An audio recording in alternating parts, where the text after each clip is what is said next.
Long ago, in a small shtetl where the famous Rabbi, the Baal Shem Tov, lived, there also lived a family of Torah scholars. The parents expected that each of their children would continue the family tradition of studying Torah.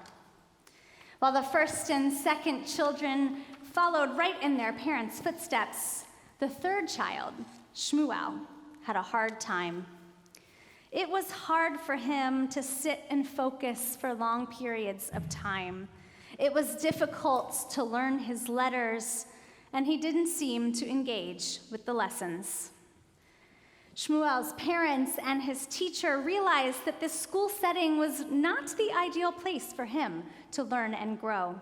So instead, Shmuel's parents asked the town shepherd if their son could be his new apprentice.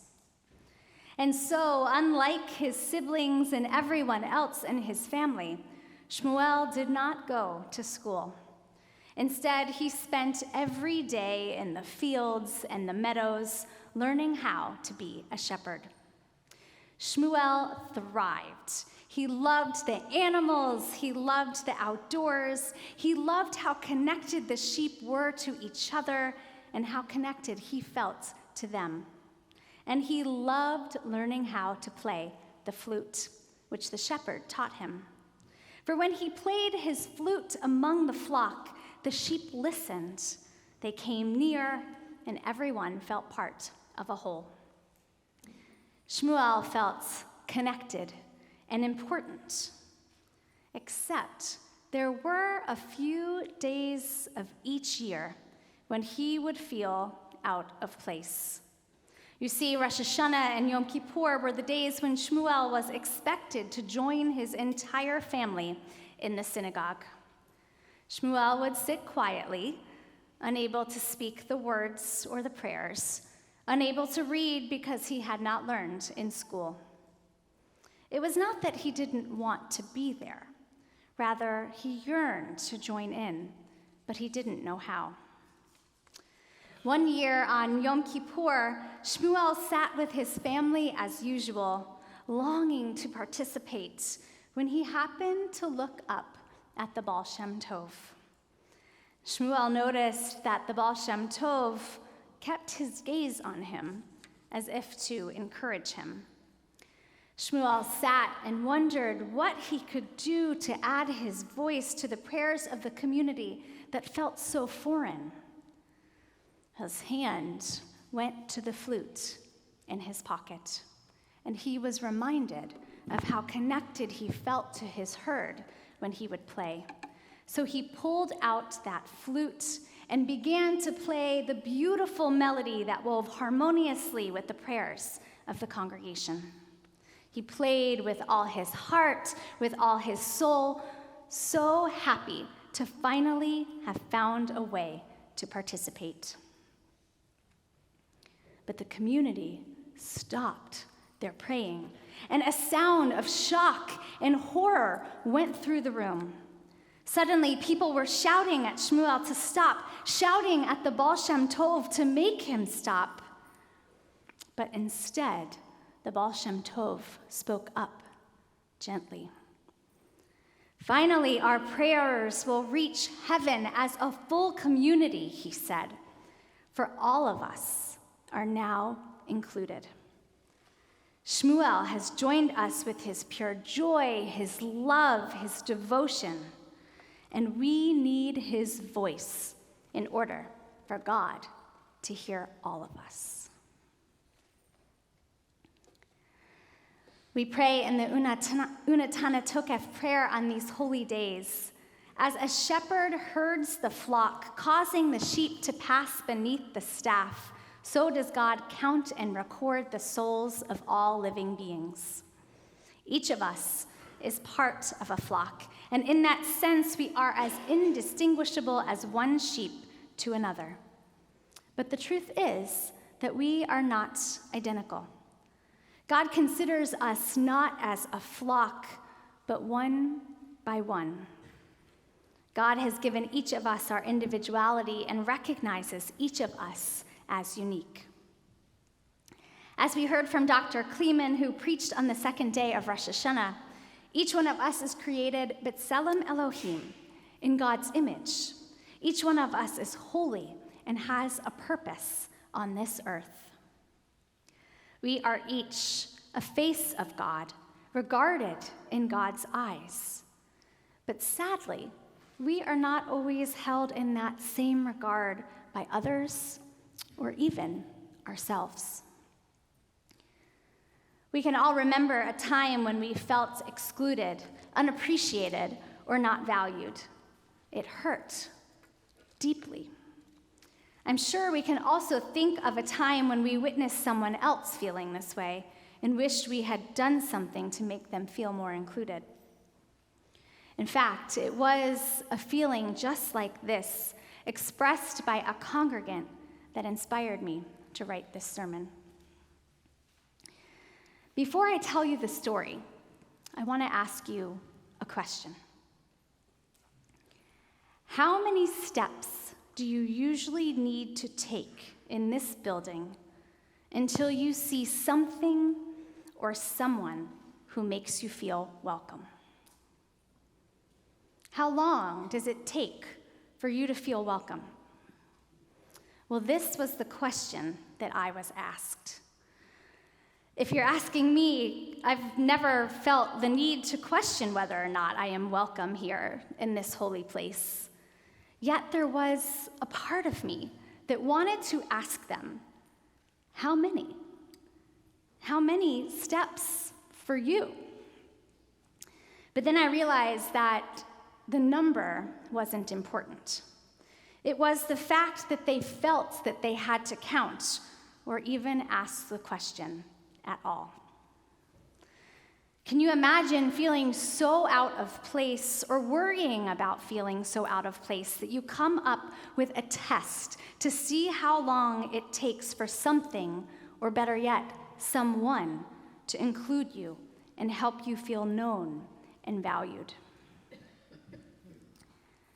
For the record, the answer was hundreds of steps. Over 300 steps to the back corner of our building for this individual to see an LGBTQ+ flag, an outright sign that they would be welcome and accepted here. We are just like those sheep who need to be regularly drawn underneath the shepherd's staff and counted.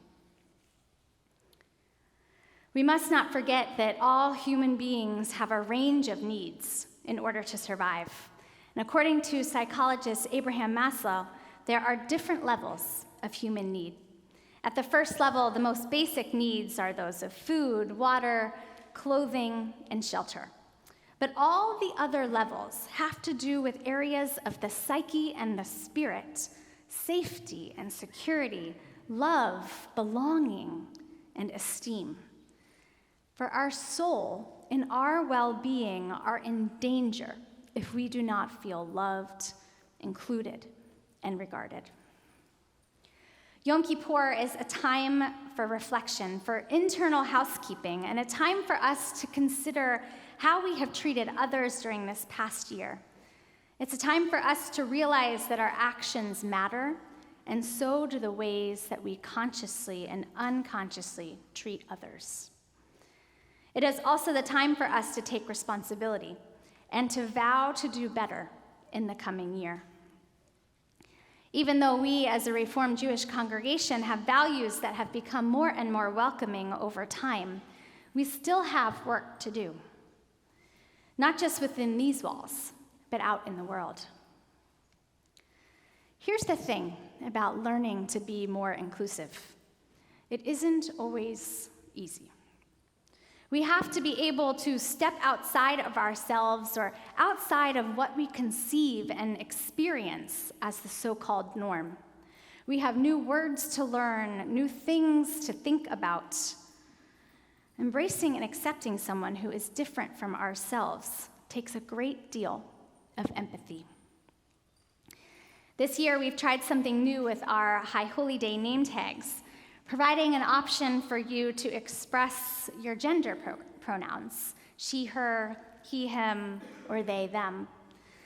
I often hear, and many of you have genuinely asked, why do we have to use pronouns? Isn't it obvious what pronouns I use? Or people have remarked that the use of pronouns must be a generational thing. Different types of gender identities and expressions have been discussed in our Jewish tradition for thousands of years. Magnificent Jewish texts such as the Mishnah, the Talmud, and Jewish law codes from the 1st through the 8th centuries record and affirm 6 different types of gender identities: male, female, and gender fluidity or change over time. In fact, we count over 1,600 citations of such gender differences in our ancient texts. Even in the very first chapter of the Torah, when God creates human beings, B'Tselem Elohim, just in one verse alone, God creates a spectrum of gender identity. Vayivra Elohim et ha'adam b'tzelmo, B'Tselem Elohim bara oto, Zachar u'nekeva bara otam. And God created humankind. In God's image, God created it. God created male and female. God created them. Rabbi Yirmiyah ben Lazar, a Talmudic sage of the 5th century, comments, at the time that God created the first human, Adam, God created it androgynous. Rabbi Shmuel ben Nachum clarifies, God created human beings with 2 sides. The rabbis further expound, God took a side from one human being to create the other. One who is androgynous, based on this ancient teaching, is a person who has both male and female physical sexual traits. And the current English term we use is intersex.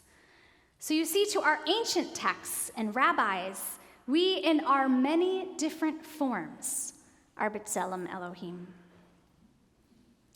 But just like Shmuel's parents in the story, inclusion has to begin with stepping outside of ourselves to consider another person's perspective and needs, even if it doesn't accord with our own experience. What if the binary gender construct of she, her, or he, him does not fit someone's understanding of self? What if one feels neither, or their sense of gender changes? Assuming that there are only 2 options, or that our own choices should fit everyone, excludes so many people in our community.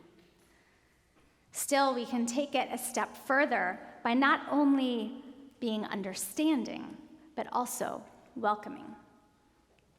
If we introduce ourselves by sharing the pronouns that work for us, I'm Rabbi Saphire and I use she, her pronouns, then we invite others to introduce themselves authentically too.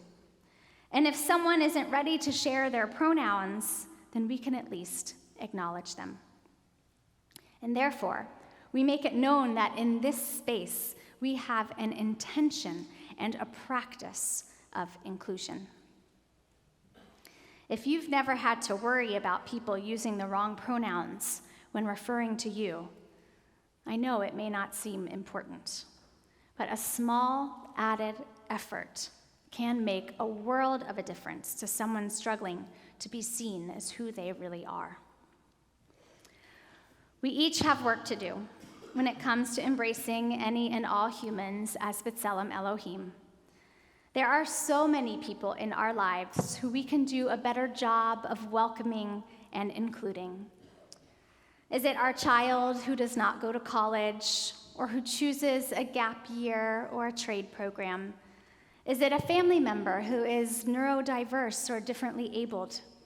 Is it the grandchild who expresses an identity fluid on the gender or sexuality spectrum? Or is it the neighbor who has migrated from another country? A community member who expresses a political opinion different than our own? A colleague who is a single parent? Or is it simply the person in the grocery store or at the gym or in the neighborhood that we always notice is alone? We can all learn to be better shepherds, like Shmuel, whose flute calls out his truth in his authentic voice. When I think of the flute as the instrument of inclusion, I cannot help but think of a talented, Grammy Award-winning musician and pop star who I admire.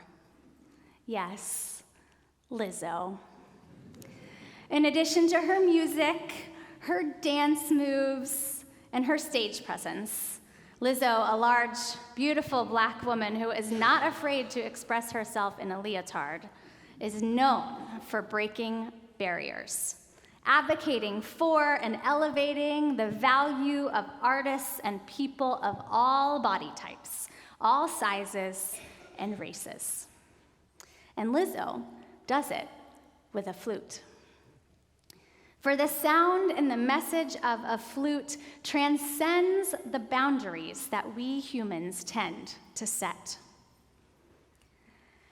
Just a few days ago, Lizzo was invited by the Library of Congress to play a very special flute at a concert in DC.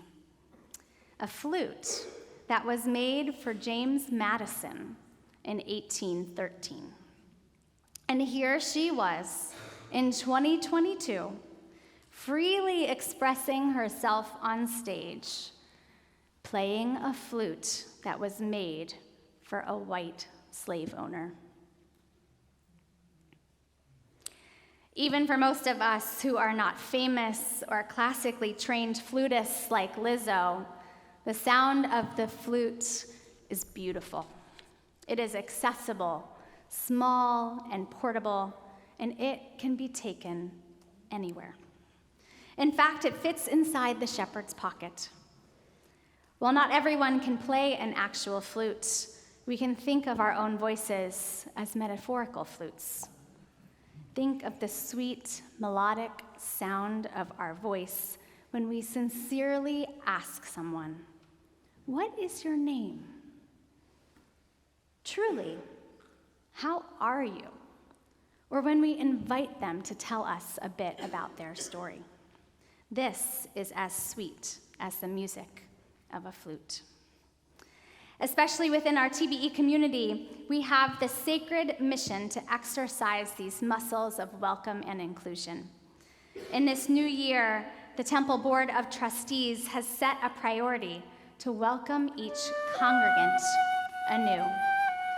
We realize whether you are a new member or you are a long-term member, that the pandemic has created distance for all of us. To many of us, this community feels like a warm home, but we have work to do to open the door and to reach others who do not yet feel this way. And so we must shepherd. We look to the ultimate shepherd, God, for inspiration. For when we are feeling lonely or disconnected, we turn to the words of Psalm 23. May these words not only comfort us, but may we embody and enact them. Adonai ro'i lo echsar.